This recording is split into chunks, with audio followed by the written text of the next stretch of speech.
एक वेळ देशात भाजप राहणार नाही पण काश्मीर आपलंच राहील, जिल्हा प्रमुखांच्या बैठकीत उद्धव ठाकरे यांचं वक्तव्य।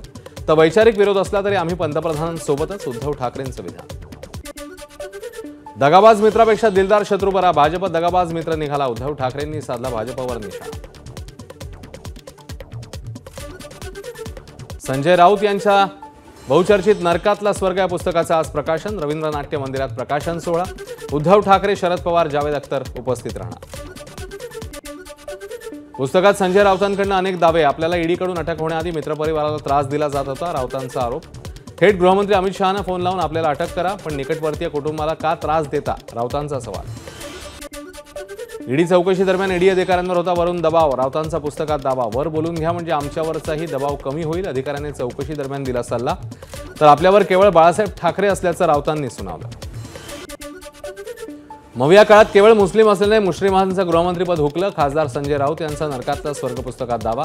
मुस्लिम असल्यानं मुश्रीफ प्रत्येक गोष्टीत टार्गेट होण्याची पवारांना होती भीती, पुस्तकात उल्लेख। आपल्या अटकेच्या आदल्या दिवशी एकनाथ शिंदेंनी फोन केला, शहांशी बोलू का असं विचारलं, संजय राऊत यांचा दावा। तर आपण समर्थ असल्याचं शिंदेंना उत्तर, राऊतांचं वक्तव्य। बालसाहित्याचा फडणवीसांनी अपमान केला, संजय राऊतांचं फडणवीसांना प्रत्युत्तर, फडणवीसांनी पुस्तकातलं सत्य स्वीकारावं, राऊतांकडून आवाहन। अमित शहा दिल्लीत आल्यावरच भाजप शिवसेनेत दरी पडायला सुरुवात झाली, राऊतांचा दावा। शिवसेना आपला जुना मित्र आहे असं म्हणत जेटलींनीही शहांना समजवण्याचा प्रयत्न केलेला, राऊत यांचा दावा। आपण खूप मोठे स्वातंत्र्यवीर आहोत असं आवाहन संजय राऊत सध्या बोलतायत, राऊतांवर नीलम गोऱ्हेंची टीका। संजय राऊत यांचं पुस्तक सत्य घटनेवर आधारित की काल्पनिक कथा, पुस्तक वाचल्यावर मी स्वर्गातला नरक हे पुस्तक लिहिणार, उदय सामंत यांचा राऊतांना टोला। संजय राऊत पाकिस्तानसारखे गुन्हे करतात आणि विक्टिम कार्ड खेळतात, मनसेचे मुंबई अध्यक्ष संदीप देशपांडेंची टीका। राऊत स्वातंत्र्य सैनिक म्हणून नव्हे तर घोटाळ्याच्या आरोपाखाली तुरुंगात गेले होते, देशपांडेंचा टोला।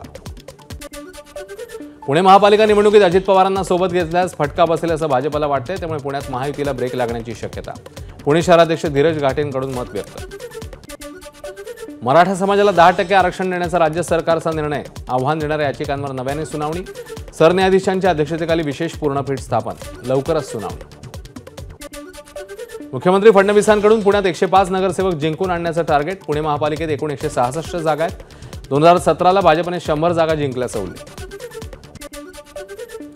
स्थानिक स्वराज्य संस्थांच्या निवडणुका 2 टप्प्यात होण्याची शक्यता, पहिल्या टप्प्यात जिल्हा परिषद आणि पंचायत समित्या, तर दुसऱ्या टप्प्यात महापालिका निवडणुका होण्याचा अंदाज। ऑक्टोबरमधल्या दिवाळीनंतर निवडणुका होण्याची शक्यता। राष्ट्रवादी शरद पवार पक्षात बैठकांचं सत्र, 27 मे रोजी सर्व आजी माजी आमदार खासदारांची बैठक, जयंत पाटील यांच्या उपस्थितीत बैठक होणार। पक्ष विलिनीकरणाच्या चर्चा राजकीय वर्तुळात जोर धरत असल्यानं बैठकांना विशेष महत्त्व। मातृदिनानिमित्ताने पुण्यात अजित पवारांच्या उपस्थितीत मातृनाम प्रथम सोहळा, विद्यार्थी आणि पालकांकडून अजित पवारांचा सन्मान, कार्यक्रमाला अभिनेता संकर्षण कराडेचीही उपस्थिती। मुंबईसह ठाणे पालघरमधील काही भागात आज पावसाच्या हलक्या सरी, पुढील 3 दिवस ढगाळ वातावरण राहणार असल्याचा हवामान खात्याचा अंदाज। वसई विरारमध्ये पावसाच्या सरी, किनारपट्टी भागात सुकवण्यासाठी ठेवलेली मच्छी आणि शेतकऱ्यांचं पावसामुळे नुकसान। बुलढाणा तालुक्यात मुसळधार पावसाची हजेरी, बाणगंगा नदीला आलेल्या पुरामुळे धाड आणि धामणगाव 2 गावांचा संपर्क तुटला, पिकांचं मोठं नुकसान।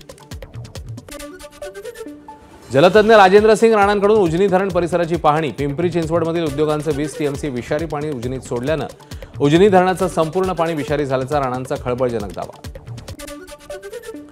जायकवाडीच्या उजव्या कालव्याची अखेर दुरुस्ती, शेतकऱ्यांना सिंचनासाठी पाणी सोडलं, तर बीडच्या गेवराई आणि माजलगाव तालुक्यातल्या शेतकऱ्यांना दिलासा।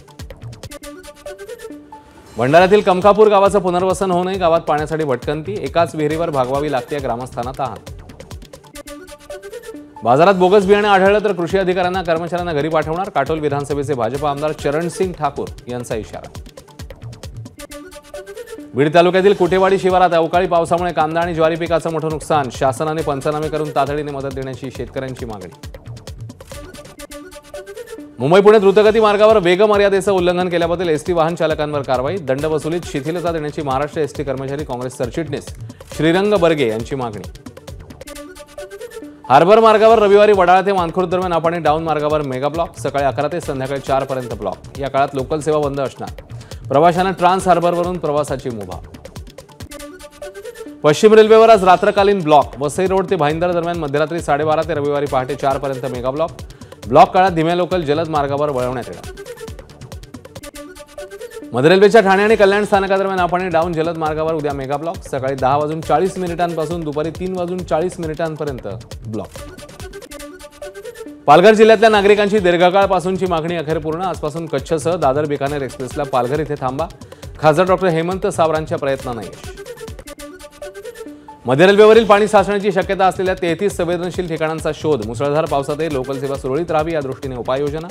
पाण्याचा उपसा करण्यासाठी 112 पंप बसवण्याचं नियोजन. मुंबईतल्या 134 इमारती धोकादायक. सर्वाधिक धोकादायक इमारती गोरेगाव आणि वांद्रे पश्चिमेत. या इमारती रिकाम्या करून पाडण्याचं पालिकेसमोर मोठं आव्हान. चित्रपट मालिकांच्या चित्रीकरणाला नैसर्गिक ठिकाण वगळता अन्य ठिकाणी तात्पुरते स्टुडिओ उभारण्यास परवानगी मिळण्याची शक्यता. अनधिकृत स्टुडिओंना आळा बसण्यासाठी लवकरच नियमावली करणार असल्याची भूषण गगराणी यांची माहिती. मुंबई विमानतळाला पुन्हा एकदा धमकी. मुंबई विमानतळ पोलिसांच्या ईमेल आयडीवर धमकीचा मेल. अफजल गुरु आणि साकू शंकरला अन्यायकारक फाशी दिल्याचा उल्लेख. तुळजापूर ड्रग्ज प्रकरणातील आणखी एक आरोपीला अटक. माजी पंचायत समिती उपसभापती शरद जमदाडेला कामठा या त्याच्या मूळ गावातनं अटक. या प्रकरणात अद्यापही 20 आरोपी फरार. तुळजाभवानीच्या मंदिरातील निशुल्क व्हीआयपी दर्शन सेवा बंद. दर्शन पास घोटाळ्याच्या आरोपांनंतर निर्णय. लवकरच नवं धोरण जाहीर होणार. तोपर्यंत व्हीआयपी दर्शनासाठी 200 आणि 500 रुपये मोजावे लागणार. ती मी आणि पुनश्च एव्हरेस्ट पुस्तकाचा प्रकाशन सोहळा. शरद कुलकर्णी पुस्तकाचे लेखक. उपमुख्यमंत्री एकनाथ शिंदेंच्या हस्ते प्रकाशन सोहळा. राज्याचे उच्च आणि तंत्रशिक्षण मंत्री चंद्रकांत पाटील कोकण दौऱ्यावर. दौऱ्यादरम्यान चिपळूणच्या प्रसिद्ध कारंजेश्वरी मंदिरात घेतलं दर्शन. नागपुरातील एका नामांकित शाळेत विशिष्ट धर्माच्या विद्यार्थ्यांना प्रवेश नाकारल्याचा आरोप. शाळेचे सचिव आणि एका शिक्षिकेविरोधात प्राथमिक चौकशीनंतर गुन्हा दाखल. नागपुरातील दंगलीनंतर मुस्लिम विद्यार्थिनींना शाळांमध्ये प्रवेश नाकारले गेले तर राज्यातल्या सर्व शाळांना धार्मिक भेदभावाची वागणूक न देण्याचे आदेश द्या.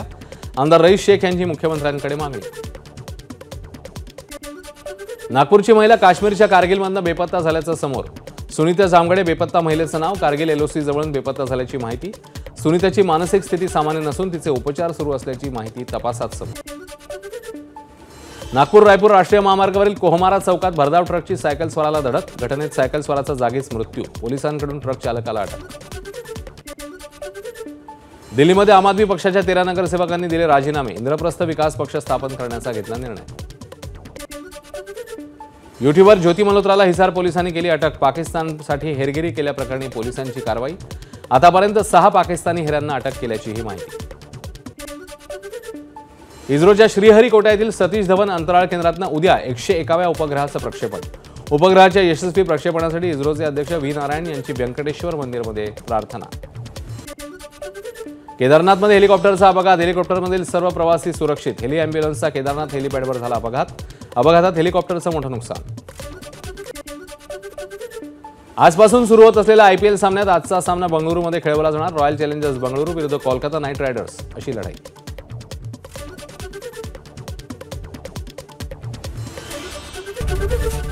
एबीपी माझा, उघडा डोळे बघा नीट.